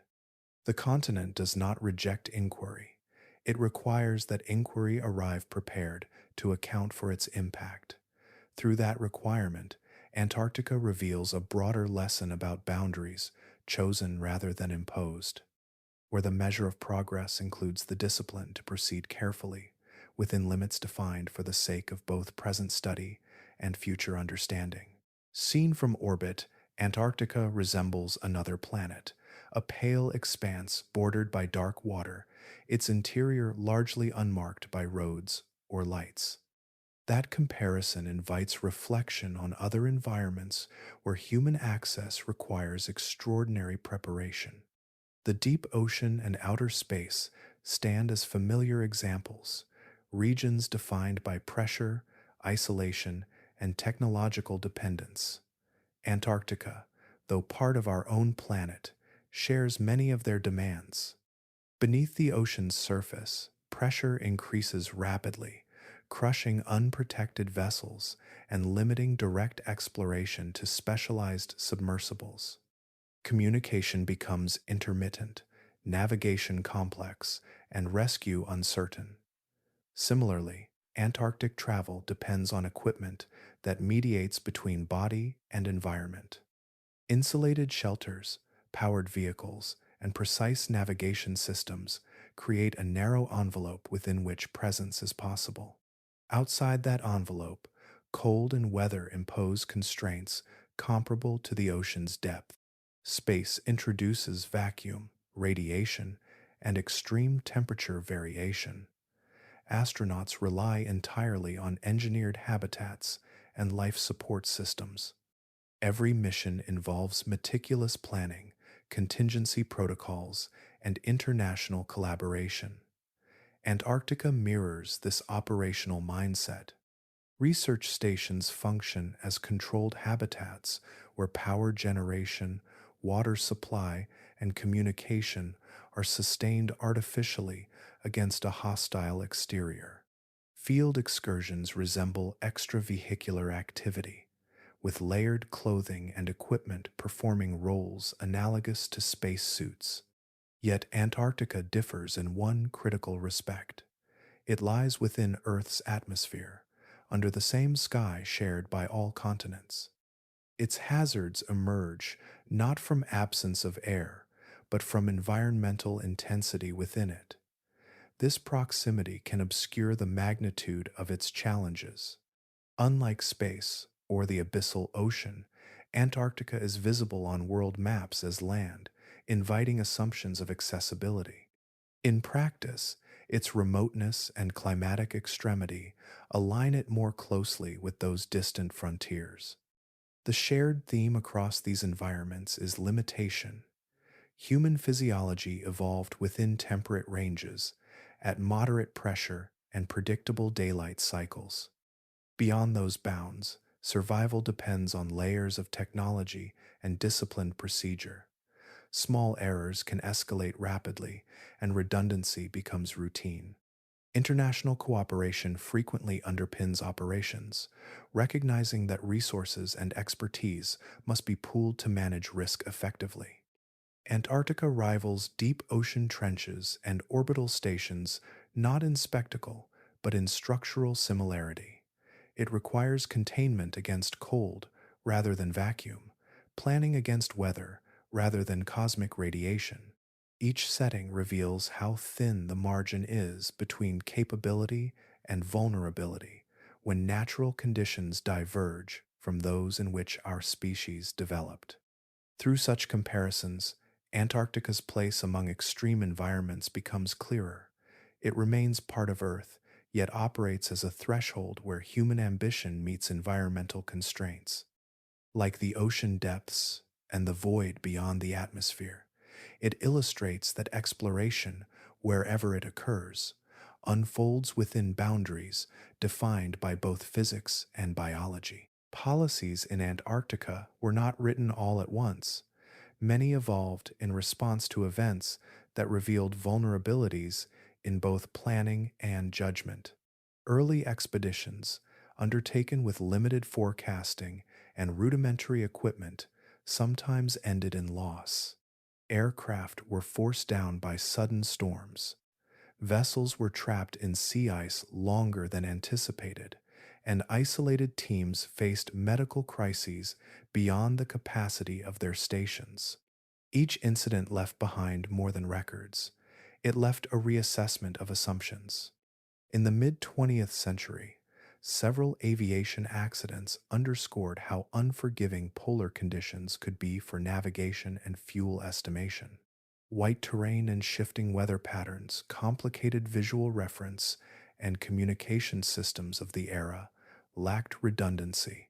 Following such events, nations invested in improved meteorological modeling, standardized flight protocols, and stricter fuel reserve requirements. Flight paths became more structured, and coordination between stations intensified, reducing the margin for improvisation. Ship incidents also reshaped maritime guidelines. Ice-strengthened hulls were not always sufficient against pressure ridges and drifting pack ice.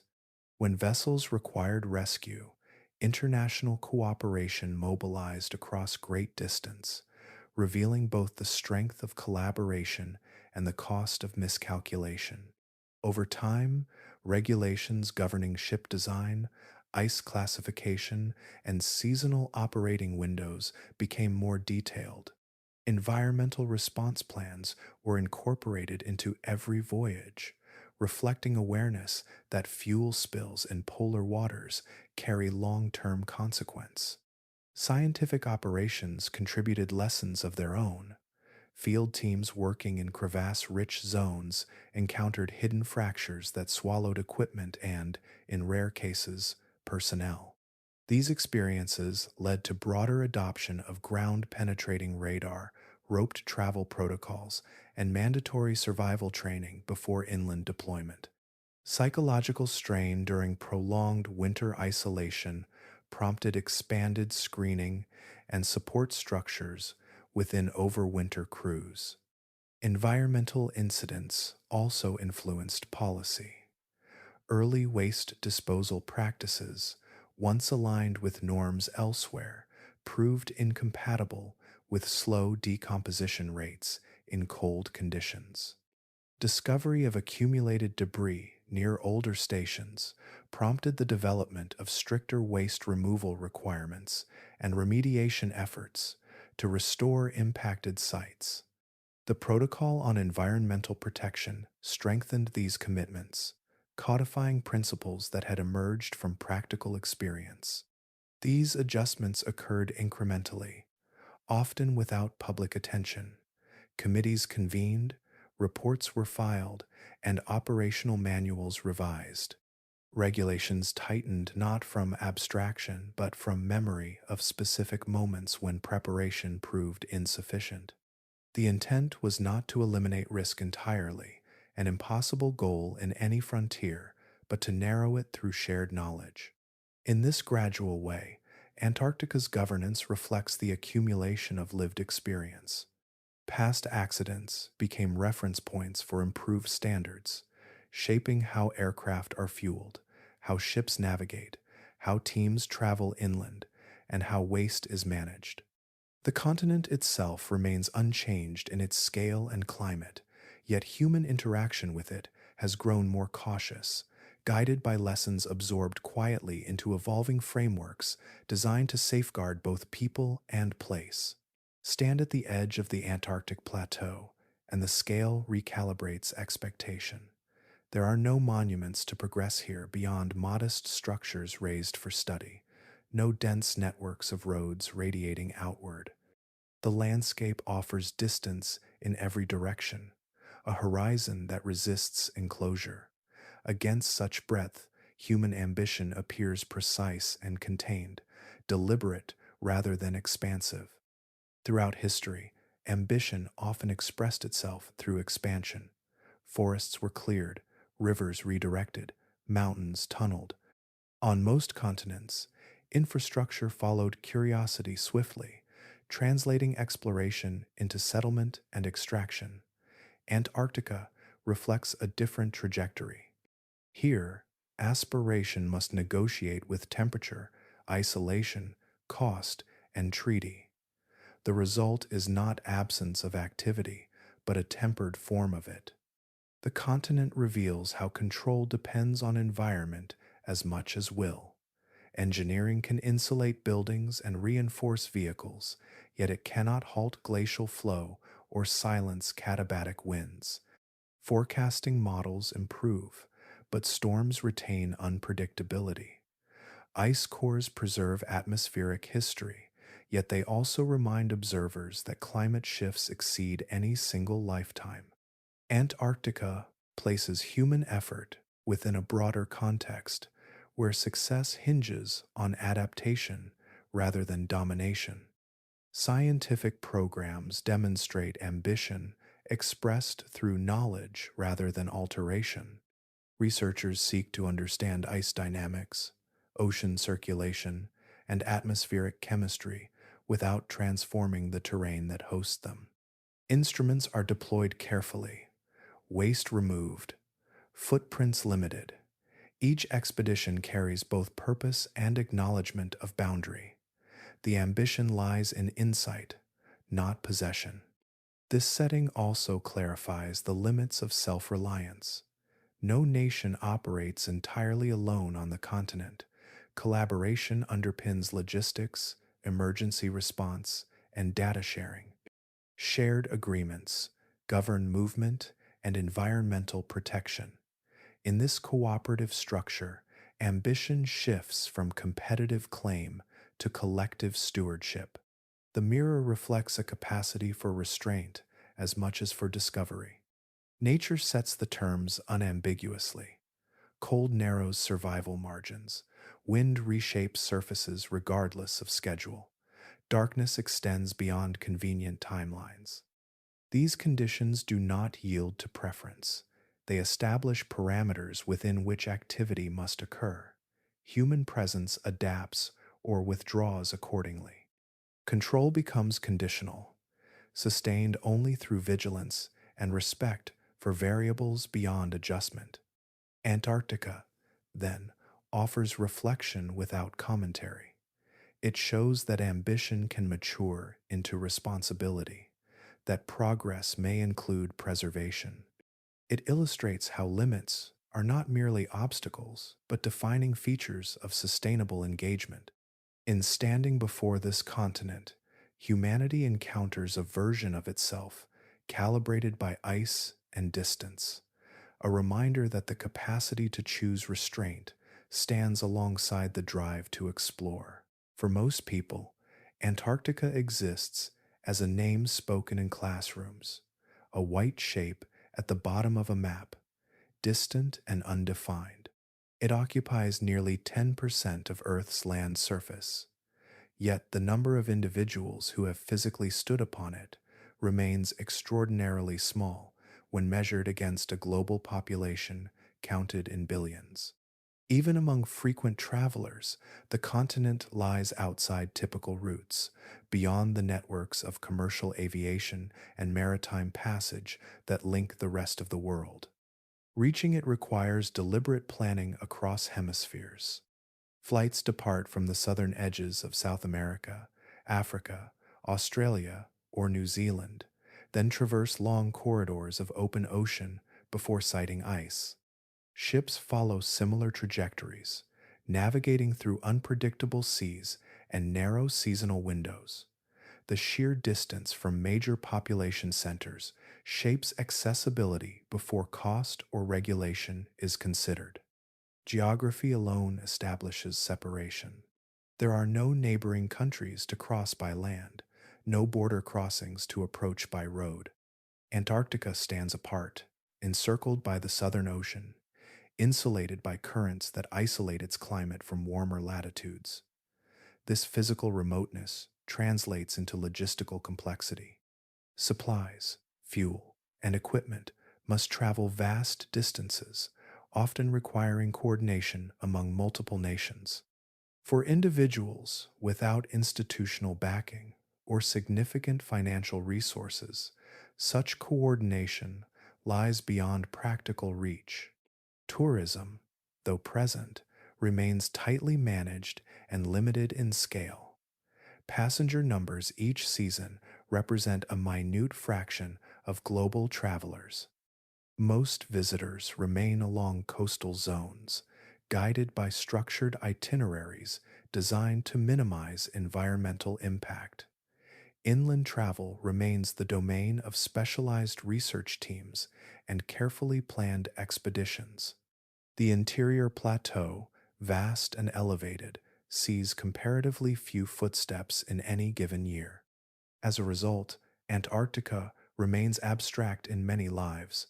It influences global systems through climate and ocean circulation, yet its presence is rarely felt directly in daily routines. Weather forecasts, urban skylines, agricultural fields, and coastal cities appear disconnected from the ice sheet thousands of kilometers away. The continent becomes symbolic rather than tangible, a concept associated with extremes rather than familiarity. Media imagery reinforces this abstraction, often presenting sweeping aerial views devoid of scale. Without personal context, the white expanse blends into uniformity. Few individuals carry sensory memory of its silence, its dry cold, or the peculiar quality of light during polar summer. Instead, Antarctica resides in imagination, shaped by maps, documentaries, and scientific reports. This statistical reality underscores how unusual direct experience remains. The majority of humanity will never traverse its ice, not because of prohibition alone, but because remoteness, cost, and regulation converge naturally. Antarctica endures at the margin of collective awareness, present in planetary systems, yet physically distant from most human journeys. Some landscapes seem to extend an invitation. Forests offer timber and shelter. Rivers provide fresh water and transport. Plains yield soil that can be cultivated. Antarctica offers none of these assurances. Beneath its ice lie geological formations and mineral traces, yet international agreements prohibit extraction, and the ice itself seals most potential deposits beneath kilometers of frozen weight. The continent presents no accessible wealth in the traditional sense, no immediate reward for disturbance. Comfort finds little footing here. Temperatures routinely fall far below the threshold at which exposed skin can remain unharmed. Wind erases warmth from layered clothing. Humidity is so low that even breath feels stripped of moisture. There are no trees to block gusts, no indigenous agriculture to sustain settlement, no naturally abundant freshwater lakes awaiting open use. What water exists is locked as ice, requiring energy to melt and purify. Every calorie, every liter, every watt must be transported or generated through deliberate effort. In other parts of the world, ecosystems adapt to human presence over time. Paths become roads, camps evolve into towns. Antarctica resists such progression. Snow accumulates steadily against structures, burying walls and reshaping entrances. Ice beneath foundations shifts imperceptibly yet persistently, carrying buildings with it unless elevated or relocated. Infrastructure demands continual maintenance simply to remain functional. There is no equilibrium in which permanence settles comfortably. Error meets little tolerance. A misjudged route across a glacier can conceal fractures beneath thin snow bridges. An unsecured fuel drum may be carried away by storm or fracture in cold, releasing contents into an environment where breakdown occurs slowly. Weather systems develop and intensify across vast distances, offering limited opportunity for retreat once they converge. The continent does not punish intentionally. It proceeds according to physical law without accommodation for oversight. Life exists here in specialized forms, adapted to conditions that would challenge most organisms. Mosses cling to exposed rock in coastal regions. Microorganisms inhabit subglacial lakes. Marine ecosystems thrive beneath sea ice. Yet these systems are delicate, shaped by narrow temperature ranges and limited nutrient cycles. Human intrusion must therefore be measured, not because the land reacts with hostility, but because its processes operate on extended timescales. Antarctica remains indifferent to recognition or conquest. It neither welcomes nor rejects. It persists as a vast ice sheet governed by wind, gravity, and solar angle. Human presence registers briefly, then fades as snowdrifts accumulate and seasons shift. The absence of invitation becomes a defining characteristic, clarifying that engagement here requires intention rather than expectation of reward. In this indifference lies clarity. The continent offers no promise of comfort, wealth, or transformation into familiar settlement. It offers observation, data, and perspective. Its boundaries are not enforced by declaration alone, but by the intrinsic realities of cold, distance, and time. Change is not absent from Antarctica. It simply unfolds on scales that require patience to notice.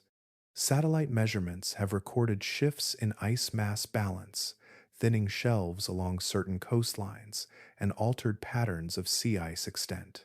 Warmer ocean currents circulate beneath floating ice, influencing melt from below. These processes tie the continent more closely to global climate systems than distance might suggest. As temperatures in some regions adjust even slightly, pressure increases on researchers to understand accelerating feedback loops. Glaciologists analyze grounding lines where ice sheets meet the sea. Oceanographers monitor salinity and circulation that connect southern waters to distant coastlines.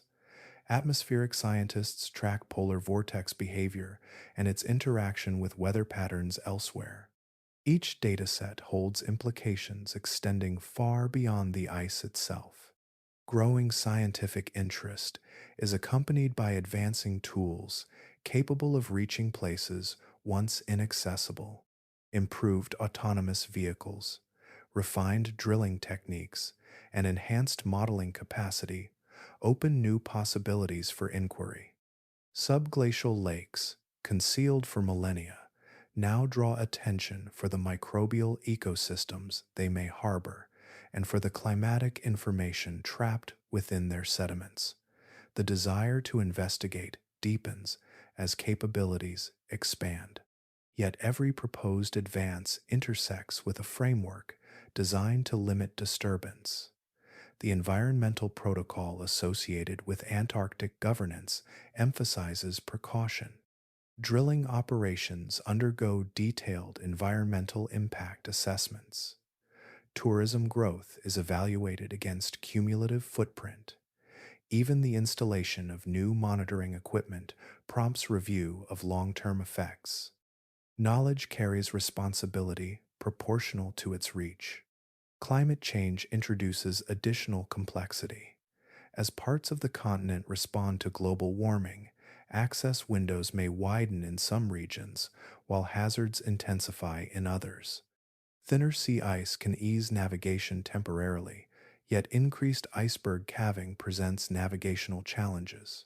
Shifting ecosystems may invite study, but also demand protection. The tension between observation and preservation becomes more pronounced as conditions evolve. Economic interests occasionally resurface in global discussions, particularly regarding potential resources beneath the ice.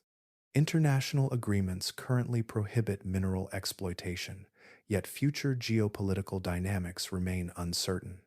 Decisions regarding treaty renewal and environmental protections will require consensus among nations with varied priorities. These deliberations are not theoretical. They shape the trajectory of engagement over coming decades. The future of Antarctic exploration, therefore, unfolds within intersecting pressures. Scientific urgency to understand climate processes converges with ethical commitment to minimize impact. Technological progress expands reach, while governance structures attempt to balance ambition with restraint. The path forward will likely remain incremental, negotiated through meetings, research proposals, and collaborative frameworks rather than rapid transformation. Antarctica endures as both subject and setting of these decisions. Its ice records past climates and influences future ones. How humanity chooses to engage with it in the coming years will reflect evolving understanding of interconnected systems and collective responsibility. The narrative is still being written, measured in data points and diplomatic agreements alike. At the southern edge of the world, expansion slows. Across centuries, human movement traced outward arcs. Coastlines were charted, interiors mapped, skies crossed by aircraft, oceans navigated by satellite and sonar. Each generation inherited a wider horizon than the last. Yet here, at the bottom of the globe, that outward motion settles into stillness. The line does not continue indefinitely across the ice. Antarctica stands as one of the few places where humanity chose limitation. The continent could have followed familiar patterns. Claims might have solidified into borders. Resources might have drawn industries southward. Infrastructure could have attempted permanence beyond coastal stations. Instead, an agreement formed, imperfect yet enduring, that set conditions on ambition. Military presence was curtailed, mining was deferred, exploration was defined by purpose rather than possession. This boundary emerged not from incapacity alone. The technical ability to reach parts of the continent exists. Aircraft land on blue ice runways. Icebreakers carve seasonal passages through frozen seas. Satellites circle overhead with constant watch. The restraint lies in what follows arrival. Presence does not automatically become ownership, and curiosity does not become extraction. The choice reflects a recognition of scale and fragility. The ice sheet influences global sea level and climate regulation. Its ecosystems adapt to narrow margins of temperature and nutrient flow.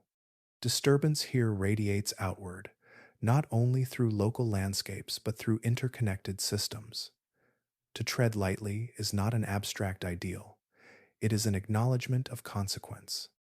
Antarctica, therefore, becomes a quiet reference point. It demonstrates that progress can include preservation, and that cooperation can outweigh competition in defining a frontier. Nations that disagree elsewhere meet under shared protocols on this ice. Research stations operate under flags, yet their work contributes to collective understanding of planetary processes. In that convergence, a different model of engagement appears. Not all frontiers demand crossing. Some invite observation without transformation. The continent's vast interior remains largely uninhabited, not because fear forbids entry, but because wisdom tempers opportunity with foresight. Expansion halts here by design as much as by environment. In standing at this quiet boundary, humanity encounters a measure of humility. The ice does not respond to ambition, nor adjust to preference. It persists according to physical law, indifferent to narrative. Our role becomes one of study, stewardship, and measured passage rather than conquest. Antarctica endures as a reminder that restraint can be an achievement. Where other landscapes bear the marks of rapid change, this one remains governed by agreed limits. The horizon stretches unbroken, not as an invitation to claim, but as space held deliberately apart, where exploration finds its edge and humility takes root in the cold.